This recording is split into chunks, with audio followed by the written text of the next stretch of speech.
Now we're going to turn our focus from Oyo State to Ogun State, and specifically to the PDP in Ogun State. As the race to 2015 draws to a close, the Ogun State chapter of the PDP has its own share of intrigues and high-wired politics. In 2003, ex-governor Gboyega Daniel was able to defeat the incumbent governor at the time, Olusegun Oshoba, of the AD at the time. But since then, the PDP seems to have been embroiled in all kinds of, should I say, trouble.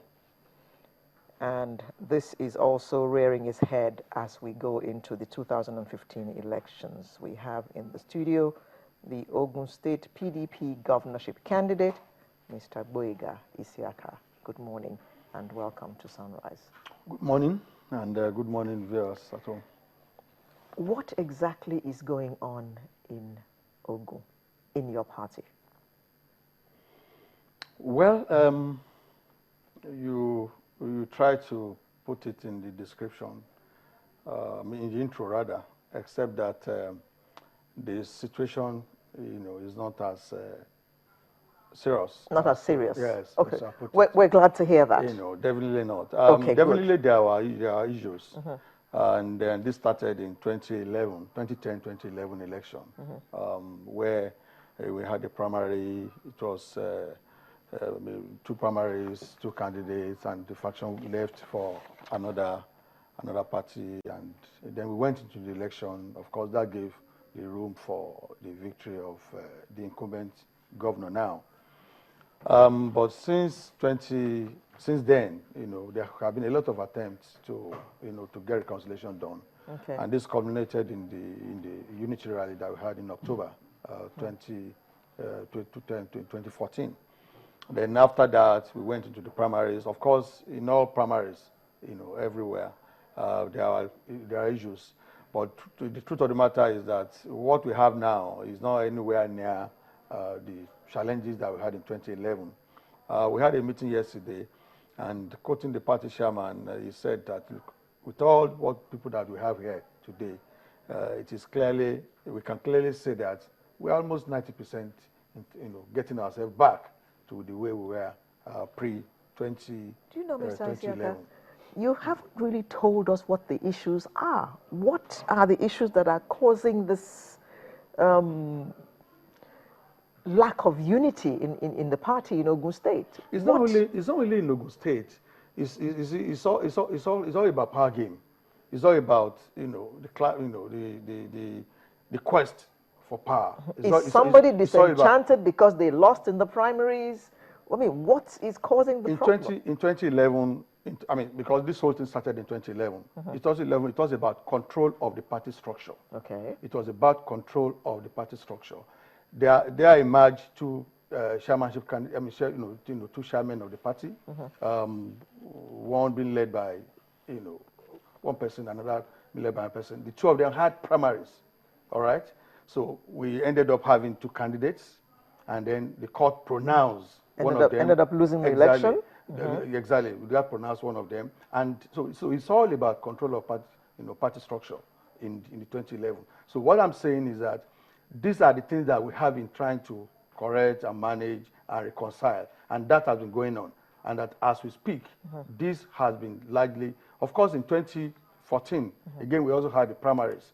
But this time around, only one primaries, unlike the 2011, where we had two. Okay. So we had only one primaries. And of course, we have people that are saying, no, it should have been done this way. We are not informed. There was a notice, for instance, that the primaries should not have been held. So which is not as what we had in 2011, where we had two candidates. So this time around, we only had one. And then at the end of the day, the party structure in Abuja pronounced that, okay, this is the candidate, which is me. And then we're not trying to do the reconciliation. So did you win the primaries? Oh, yes, I did. Okay. Oh, yes, I did. That's what I'm saying, that eventually the party structure now eventually made the pronouncement. The contention from the other party was that there was a notice that the primary should not have been held.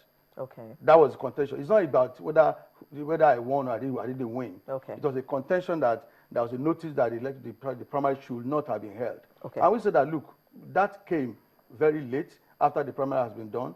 And of course, we took all of this down to the national office in Abuja. And after a series of meetings and all of that, we came out with the resolution that I should be the candidate. Okay. So all we're trying to do since then, of course, is to get other people to understand why we should all work together. And that is, that's largely done. Of course, there are still, few people to talk to. Are they understanding this?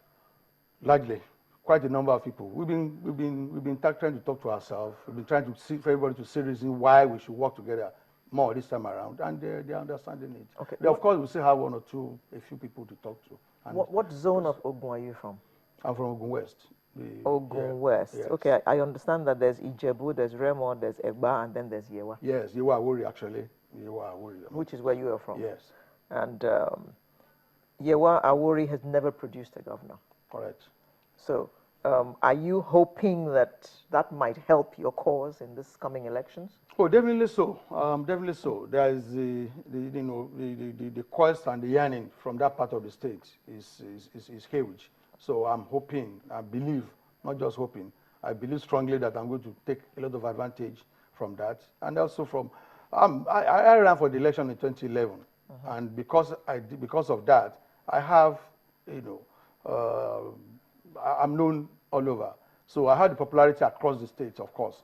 But of course, in Ogun West, where I come from, the fact that that state, part of the state, has not produced, someone as #1 citizen of the state before, is making the people to, on their own, be motivated to work for the candidacy across party lines. Let's look at the Ogun state as a whole. You're seeking a #1 seat there.